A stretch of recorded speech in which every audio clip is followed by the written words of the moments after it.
Good morning all of you. मैं capital gains में 9th class का रिवीजन करा रहा हूँ। यहाँ पे 3-4 टॉपिक्स हुए थे, एक एक करके बात करते हैं। सबसे पहले वी डिस्कस्ड एग्जेम्पशंस। एग्जेम्पशंस में जो बचे हुए 2 एग्जेम्पशंस थे वो मैंने पढ़ाया था। सेक्शन नंबर 54D, ये वाला एग्जेम्पशन ऑल असेसीज पे एप्लीकेबल है, एलटीसीजी एसटीसीजी दोनों के लिए। यहाँ पे हो क्या रहा है, गवर्नमेंट आपके फैक्ट्री का कंपलसरी एक्विजिशन कर रहा है और आपको कॉम्पनसेशन दे रहा है। ऑब्वियसली गवर्नमेंट अगर छीन रही है फैक्ट्री तो कोई पब्लिक पर्पस के लिए होगा, और बदले में आपको जो पैसा मिल रहा है आप उससे एक नया लैंड बिल्डिंग खरीद रहे हो फैक्ट्री पर्पस के लिए, ठीक है। तब यहाँ पर आपको एग्जेम्पशन है, आप जो भी नया लैंड बिल्डिंग खरीदोगे फैक्ट्री पर्पस के लिए उसकी कीमत या सीजीडीएस में रिटर्न फाइलिंग डेट तक जो पैसा डालोगे वो आपको एग्जेम्पशन मिल जाएगा। जिस इंडस्ट्रियल अंडरटेकिंग के लिए आपको एग्जेम्पशन मिल रहा है, it must have been used for last 2 years for industrial purposes whether by the assessee और बाय द प्रीवियस ओनर, ठीक है। कब तक नया फैक्ट्री खरीद लेना है, परचेज और construct the new factory with in 3 years। तो सीजीडीएस में ऑब्वियसली जो पैसा पड़ा है 3 साल के अंदर आप यूज कर लो, नहीं तो फिर वो टैक्सेबल एलटीसीजी हो जाएगा। नया फैक्ट्री जो भी आप खरीदोगे वो कम से कम 3 साल आपको होल्ड करना है, नहीं करोगे बेचोगे तो बेचते वक्त जब उसका कैपिटल गेन्स निकलेगा ना एफवीसी माइनस कॉस्ट, तब कॉस्ट से एग्जेम्पशन लेस कर दिया जाएगा। ये था 54D, फैक्ट्री के बदले factory. Next 54B, this is more important, ये है खेत एग्जेम्पशन। खेत बेचा, खेत खरीदा। खेत की बात हो रही है ऑब्वियसली, तो you are talking about farmers. आप किसकी बात कर रहे हो, फार्मर्स की, और फार्मर्स मतलब इंडिविजुअल या हिंदू अनडिवाइडेड फैमिली। 54B का एग्जेम्पशन एलटीसीजी एसटीसी दोनों में है।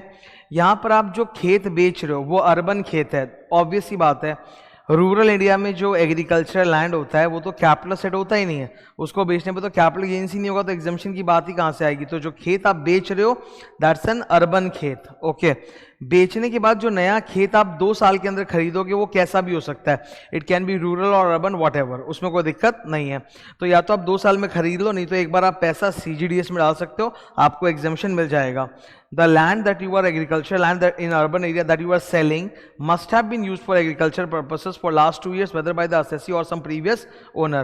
2 साल के अंदर आपको नया खेत खरीदना है, सीजीडीएस में जो पैसा है उससे 2 साल के अंदर यूज कर लो, नहीं तो वो टैक्सेबल हो जाएगा। नया खेत जो है उसकी होल्डिंग पीरियड भी 3 साल है। अगर आप नए खेत को 3 साल के अंदर ही बेच देते हो और सपोज वो अर्बन है, तब उस केस में उसका जो कैपिटल गेन्स कंप्यूटेशन होगा वहां पे कॉस्ट से एग्जेम्पशन हम लेस कर देंगे।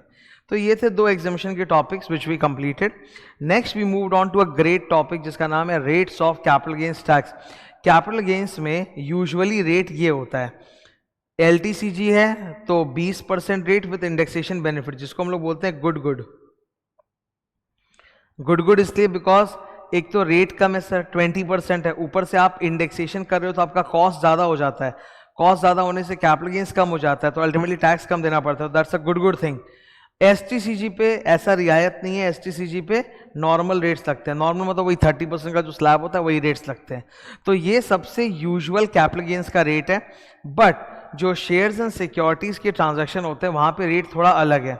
सिंपल भाषा में अगर मैं रिवाइज कराऊं तो अगर शेयर्स एंड सिक्योरिटीज का जो भी आप बेचाबाची कर रहे हो, जो सेलिंग कर रहे हो, you have sold shares and securities, अगर उस पर एसटीटी नहीं लगा है, सिक्योरिटीज ट्रांजैक्शन टैक्स नहीं लगा है, तब रेट यही रहेगा, तब रेट सेम रहेगा 20% विद इंडेक्सेशन और एसटीसी में नॉर्मल रेट।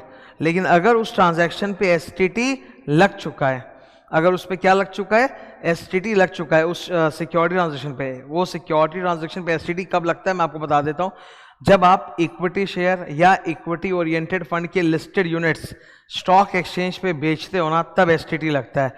तब उस केस में rates of tax are very less, सिर्फ 10% है, 20% नहीं, सिर्फ 10%, और उसमें भी 1 लाख तक छूट है। मतलब सपोज आपको एलटीसीजी हुआ है 4 लाख रुपए का, तो 1 लाख माइनस कर दो, बचा कितना, 3 लाख। सिर्फ 3 लाख पे आपको 10% 30,000 देना पड़ेगा। तो 10% on LTCG in excess over 1 lakh rupees. यहाँ इंडेक्सेशन का बेनिफिट नहीं है, बट उसके बदले ग्रैंड फादरिंग है। यहाँ इंडेक्सेशन का बेनिफिट नहीं, पर उसके बदले ग्रैंड फादरिंग है। ग्रैंड फादरिंग मतलब कॉस्ट ऑफ एक्विजिशन जो है ना वो 31 जनवरी 2018 का जो फेयर मार्केट वैल्यू या cost whichever is higher वो आप ले सकते हो। तो इंडेक्सेशन नहीं तो क्या हुआ, ग्रैंड फादरिंग कर दिया तो आपको फायदा हो गया। इवन एसटीसीजी में भी फायदा है। एसटीसीजी में नॉर्मली रेट क्या होते हैं, 30%, आधा करो 15%, ठीक है, मतलब LTCG भी आधा, STCG भी आधा। LTCG के रेट्स क्या होते हैं 20%, आधा लगेगा 10%। STCG के रेट क्या होते हैं 30%, आधा लगेगा 15%। तो अगर शेयर्स के ट्रांजैक्शन पे STT लग चुका है तो रेट्स आर कंसेशनल, नहीं लगा है तो रेट्स वही है 20% 30%। STT सिर्फ इक्विटी शेयर और इक्विटी ओरिएंटेड फंड पे लगता है, डिबेंचर्स वगैरह पे नहीं लगता। 2004 के फाइनेंस एक्ट में आया था, सेक्शन नंबर 98 में इसका पूरा ज्ञान दिया हुआ है, वो फाइनेंस एक्ट में। STT के लिए एक खास बात है कि होता बहुत कम है ये, सेलर और बायर दोनों कोई STT का कोई डिडक्शन नहीं मिलेगा। मतलब जो सेलर है वो जब अपना कैपिटल गेन्स कैलकुलेट करेगा तो आपको पता है ना FBC में से पहले एक्सपेंस ऑन सेल माइनस होता है, वो नहीं होगा। वहां पे STT को आप एक्सपेंस ऑन सेल बोल के लेस नहीं कर सकते। Similarly buyer also has to pay STT, but STT paid by the buyer is not added to the cost of acquisition of the buyer, उसके कॉस्ट में ऐड नहीं होता। तो STT को लेके ये दो बात याद रखना कि STT एक खर्च है जिसका सेलर बायर दोनों को डिडक्शन नहीं मिलेगा। तो ऐसी कोई सोचने वाली बात नहीं, बहुत मामूली अमाउंट होता है। Okay, next, special provisions for shares and securities. We are like in the end of the capital gains. Capital gains के एंड में ये बहुत बड़ा एक टॉपिक चालू होता है कि शेयर्स एंड सिक्योरिटीज के सेल परचेज पर वहां पर ट्रांसफर पे जो कैपिटल गेन्स लगता है उसमें कुछ खास बातें हैं। अब इसके अंदर 6 टॉपिक्स है, एक एक करके बात करते हैं। फर्स्ट टॉपिक, एक सेक्शन है, सेक्शन नंबर 10 का क्लॉज 38। पहले 2018 के पहले उसमें ज्ञान कुछ और था, अब कुछ और है। 2018 के पहले ज्ञान ये था कि LTCG on the sale of listed shares is exempt, उस पर कोई टैक्स नहीं लगेगा। पर फिर 2018 में सरकार ने बजट में चेंज कर दिया, बोला नहीं हम लोग छोड़ नहीं सकते, अब उस पर भी हमको टैक्स चाहिए बिकॉज हमारा रेवेन्यू बेस कम है। तो सरकार ने वहाँ पे 10% टैक्स डाल दिया। अभी पढ़े ना हम लोग 10% on LTCG in excess over 1 lakh no indexation, तो सरकार ने डाल दिया। और गवर्नमेंट ने लेकिन बोला कि ठीक है इंडेक्सेशन नहीं देंगे पर आपको एक दूसरा फायदा देंगे। आपने जो भी शेयर्स खरीदे थे पहले 2004, 5, 6 जो भी, उसका कॉस्ट ऑफ एक्विजिशन जो है ना हम लोग बढ़ा देंगे। कैसे बढ़ा देंगे?